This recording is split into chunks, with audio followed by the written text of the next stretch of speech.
Halo sahabat nonton, siapa nih yang penasaran dengan kelanjutan cerita dari drama Bittersweet Hell? Yuk kita mulai aja alur cerita kelanjutan episode 9 dan 10 ya. Kita kembali ke waktu di mana Yongwon mendatangi kakak Sena yang bernama Lee Seun. Tapi ternyata yang ditemui oleh Yongwon tuh bukan Seun, tapi temannya Seun. Teman Seun mengatakan kalau Seun sudah meninggal. Dia juga menceritakan bagaimana awal mula kegilaan Sena. Awalnya adalah merpati. Jadi waktu kedua saudari ini masih kecil, Sena membunuh merpati karena merpati itu membuat Seun ketakutan.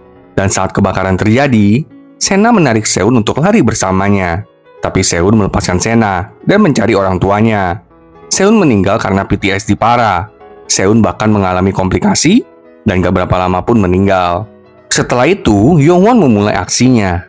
Yongwon meminta seseorang untuk berpura-pura menjadi Seun. Bahkan mendandani orang itu supaya mirip dengan Seun dewasa untuk berbicara di acara Yongwon. Hal itu dilakukan Yongwon untuk memancing Sena datang kepadanya. Saat Sena datang ke studio Yongwon, ternyata semua kamera udah siap untuk merekam Sena. Ketika Sena mencekik Yongwon, Sekretaris Ra dan Kyungtae segera menolong Yongwon. Hal ini membuat Sena kabur dari sana. Kyungtae, Yongwon, dan Sekretaris Ra pun mengejar Sena. Dan akhirnya mereka pun berhasil menangkap Sena. Kyungtae menginterogasi Sena perihal surat ancaman, serta kamera tersembunyi di rumah Yongwon. Tapi karena Kyungtae nggak punya bukti, ya nggak bisa berlanjut deh ini. Saat Kyungtae tanya mengenai kebakaran di rumah Sena dulu, Sena malahan nantangin dan bilang ya udah, selidiki aja aku, sambil menangis. Luar biasa banget ini Sena. Sena nggak bisa ditahan kalau nggak ada bukti selama 48 jam nih sahabat nonton. Sekretaris Ra tanya ke Yongwon, kok Sena bisa segila ini ya sama Yongwon tuh kenapa? Yongwon bilang, mungkin karena Sena menerima salah satu komentar Yongwon sebagai kritik terhadap keluarga Sena. Jadi Sena tuh merasa kalau Yongwon menyindir keluarga Sena lewat talkshow-nya Yongwon. Sedangkan di rumah, Nyonya Hong bersama Chef Park mengajak Yosup untuk minum. Sementara Chef Park terus minum bersama Yosup, Nyonya Hong pergi ke salah satu mobil yang biasa dikendarai oleh Yosup, mengambil kamera dashboard mobil itu lalu memperlihatkannya kepada Jae-jin. Ada video yang memperlihatkan Yosup berhubungan dengan Sena, bahkan mereka berpelukan. Nyonya Hong juga mengatakan kalau Yosup lah yang menaruh kamera tersembunyi itu di rumah mereka. Mendengar itu, Yongwon meminta Jae-jin agar bisa bersaksi besok di kantor polisi. Tapi nggak tahu ya Jae-jin bersedia apa enggak atau tetap buta karena cinta. Keesokan paginya, Nyonya Hong dan Yongwon mengajak Yosup untuk berbicara. Mereka mencoba membuka kedok Sena kepada Yosup dengan berkas-berkas kehidupan Sena. Yongwon meminta agar Yosup mau bersaksi untuk keluarga itu, agar Sena bisa menjalani kehidupan normal. Yosup kemudian diinterogasi oleh Kyungtae. Yosup mengklaim kalau dirinya berpacaran dengan Sena. Yosup juga mengakui telah menaruh kamera rekaman di rumah Yongwon. Tapi Yosup bilang kalau bukan Sena yang menyuruhnya. Wah, cinta buta versi kedua nih. Bebas deh Sena lama-lama kalau begini. Nggak ada yang mau bersaksi melawan Sena soalnya. Setelah Sena bebas, Jae-jin sudah menunggu Sena di depan kantor polisi. Jae-jin menanyakan apakah Sena beneran menipu dirinya selama ini. Penting banget ya dapatin konfirmasi dari orang gila. Aduh. Di rumah, Jae-jin mulai minum-minum deh ya. Nyonya Hong kemudian mendekati Jae-jin dan mulai mengatakan kalau apapun yang Nyonya Hong lakukan selama ini adalah untuk kebaikan Jae-jin. Jae-jin muak mendengar hal itu, lalu mengatakan, kenapa sih ibu sampai begitunya? Padahal aku kan bukan anak kandungmu. Syok beratlah Nyonya Hong mengetahui kalau Jae-jin sudah tahu tentang kebenaran ini. Pada saat yang sama, Yongwon berbicara dengan Do-hyun, menanyakan apakah ada rahasia lain yang Do-hyun sembunyikan dari Yongwon. Do-hyun berkata, Soi hamil itu tuh palsu, dan Do-hyun mau ke Amerika untuk menemui Juno. Juno itu sahabat Soi dan Do-hyun. Do-hyun juga mengakui kalau dirinya dan Juno tuh saling menyukai, alias mereka adalah gay ya sahabat tonton. Astaga, setiap episode bener-bener kayak kotak Pandora ya. Ada aja yang baru dan mengagetkan. Yongwon kemudian menceritakan tentang Do-hyun kepada Nyonya Hong dan Jae-jin. Nyonya Hong tentu sangat menentang Do-hyun yang seperti itu. Tapi Jae-jin mengatakan agar mereka melihat dan mendukung aja apapun yang Do-hyun pilih untuk kehidupannya. Waduh. Yongwon juga mengatakan kalau Sena tahu tentang rahasia Do-hyun ini, mungkin Sena akan memeras Yongwon dengan mengancam akan mengekspos tentang Do-hyun. Tapi Yongwon udah pasrah. Yongwon siap kehilangan segalanya untuk melindungi anaknya Do-hyun. Malam itu, Jae-jin menemani Do-hyun tidur. Do-hyun mengatakan kalau Tae-oh pernah bilang kepada Do-hyun kalau Yongwon gak akan pernah memahami tentang Do-hyun yang gay. Mendengar hal itu, Jae-jin langsung menemui Tae-oh dan menanyakan kenapa Tae-oh kok ngomong kayak gitu. Tapi Tae-oh malah ngeledek Jae-jin. dan mengatakan, "Sekarang kok kamu belain Yongwon sih? Mau nggak aku kasih tahu ke Yongwon bagaimana kita bertemu?" Langsunglah Jejin menarik Theo. Buset, rahasia apa lagi deh ini? Keesokan harinya, saat acara talk show, seorang wanita menelepon Yongwon dan membongkar rahasia Do-hyun tentang Do-hyun yang adalah penyuka sesama pria. Langsung aja acara itu di-cut, dan sekretaris Ra memperlihatkan sebuah artikel di internet yang membicarakan tentang Do-hyun. Melihat artikel itu, Yongwon langsung bergegas ke sekolah Do-hyun untuk melindungi putranya itu. Tapi tiba-tiba, seseorang jatuh dari atap sekolah ke mobil, dan orang itu adalah Do-hyun. Tapi bohong, karena ternyata semua itu hanyalah mimpi, sahabat nonton. Teman nonton kamu juga ketipu nih. Jadi mari ketipu bareng ya kita. Nyonya Hong mengajak Soyi dan Do-hyun untuk makan bersama. Di sana, Nyonya Hong bilang kalau dia akan membiarkan Do-hyun memilih jalannya sendiri, walaupun akan berat ke depannya. Saat Do-hyun pergi, Nyonya Hong bilang ke Soyi, "Saya tahu kenapa kamu berbohong dengan berpura-pura hamil. Itu semua karena kamu menyukai Do-hyun kan?" Soyi pun tersenyum. Dan pertama kali kita melihat Soyi tersenyum begitu ya. Malam itu, saat acara talk show Yongwon mau dimulai, Sena mengirimkan foto-foto Juno dan Do-hyun sedang bersama. Yongwon langsung menelepon Sena dan memintanya untuk tidak melibatkan Do-hyun. Mendengar itu, Sena menyuruh Yongwon untuk ke Villa Jejin. Yongwon langsung bergegas ke Villa Jejin dan meninggalkan acara talk show-nya begitu aja. Saat sampai di villa itu, Yongwon menemukan mobil Nyonya Hong. Yongwon kemudian masuk ke dalam villa dan menemukan Nyonya Hong dengan noda darah. Sementara itu, Yosup tergeletak di samping Nyonya Hong dengan berdarah-darah. Gak sampai di sana, polisi pun tiba-tiba udah sampai aja di villa itu. Gila sih ini, makin ke belakang makin gila memang ini drama. Tapi jadi makin seru kan? Dalam kilas balik, saat Yongwon dan Jejin merayakan anniversary pernikahan mereka yang ke-10, Nyonya Hong dengan teliti memesankan wine untuk hadiah kepada pasangan itu. Nyonya Hong bahkan menjenguk ibu Yongwon dan menceritakan dongeng agar ibu Yongwon bisa tidur dengan nyaman. Wah, nggak sangka banget ya Nyonya Hong sebaik ini. Kembali ke saat ini, Nyonya Hong dikirimi pesan dan dipancing untuk mendatangi villa. Nyonya Hong memasuki villa dan hendak menyalakan lampu. Tapi tiba-tiba seseorang menyerang dan membius Nyonya Hong. Saat Nyonya Hong sadar kembali, dia sudah berlumuran darah dan memegang pisau yang penuh dengan darah. Di samping Nyonya Hong juga tergeletak mayat Yosup.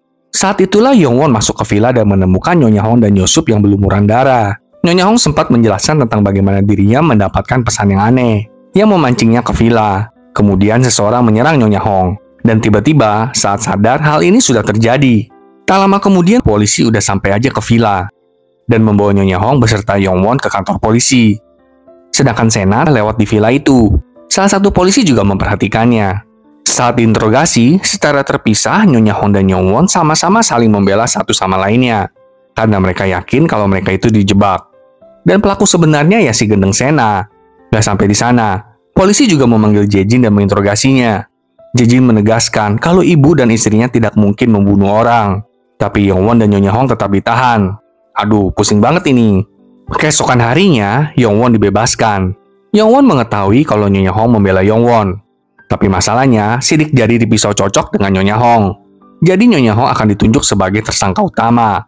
Sambil menunggu hasil otopsi keluar, Yongwon pun langsung menemui ibu mertuanya itu.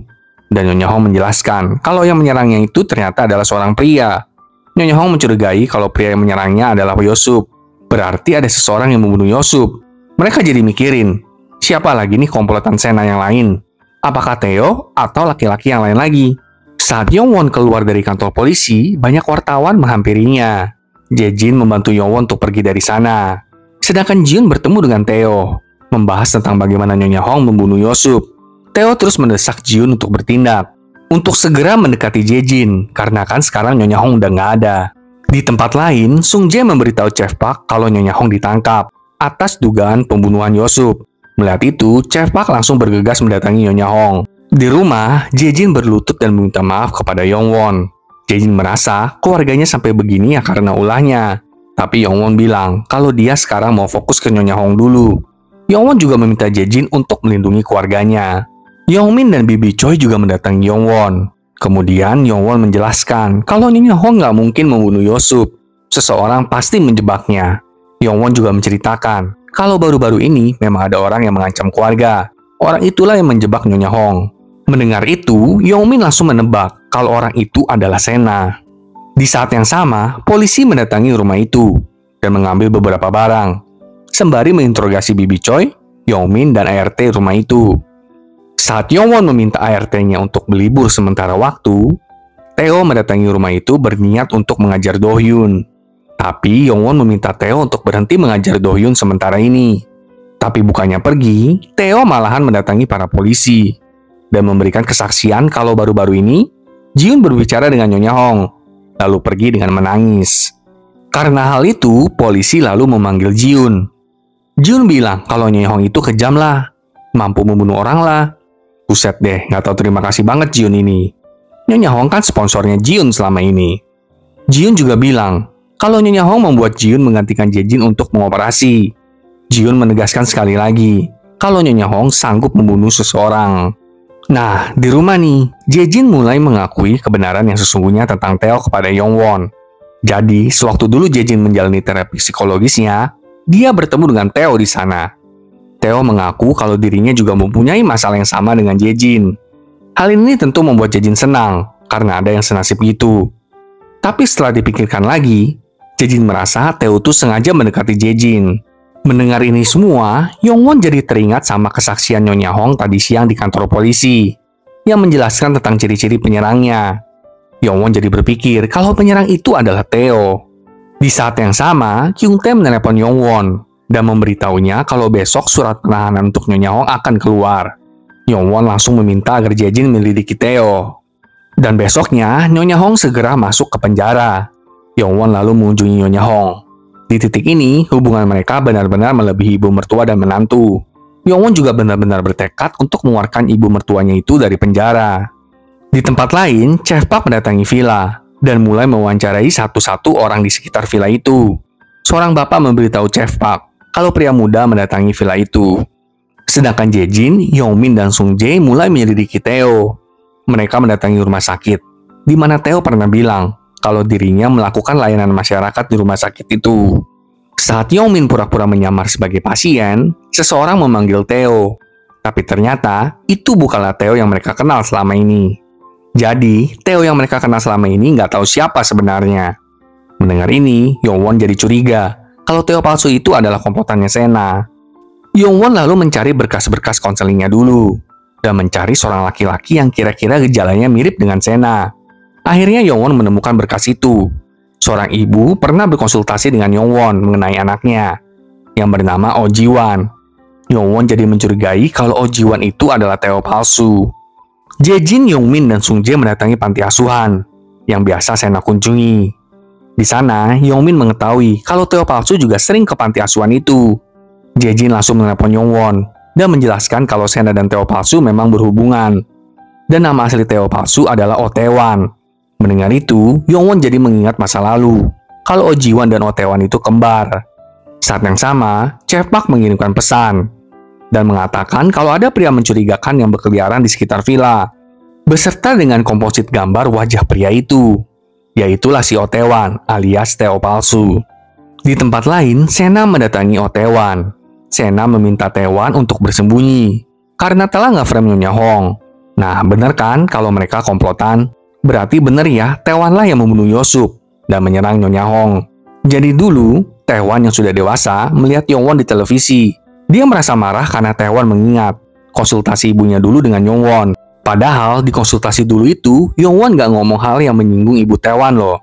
Cuman ya manusia ya, bisa aja salah paham. Sena lalu menghampiri Tae-wan dan mengajaknya bekerja sama untuk membalas dendam kepada Yongwon. Begitulah cerita bagaimana mereka bisa saling mengenal, sahabat nonton.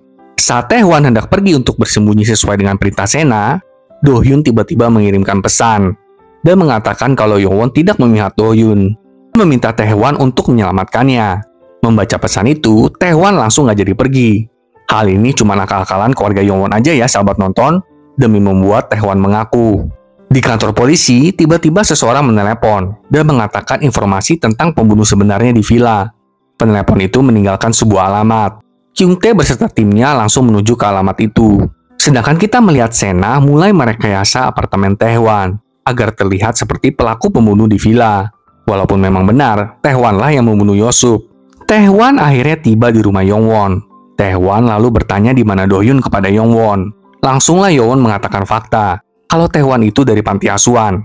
menyamar menjadi Tae-ho yang adalah mahasiswa kedokteran. Kakak kembar dari Oh Ji-won yang bernama Oh Tae-hwan. Yong-won lalu menanyakan, udah berapa lama Tae-hwan kenal dengan Sena? Jreng, kaget setengah matilah Tae-hwan mendengar hal itu.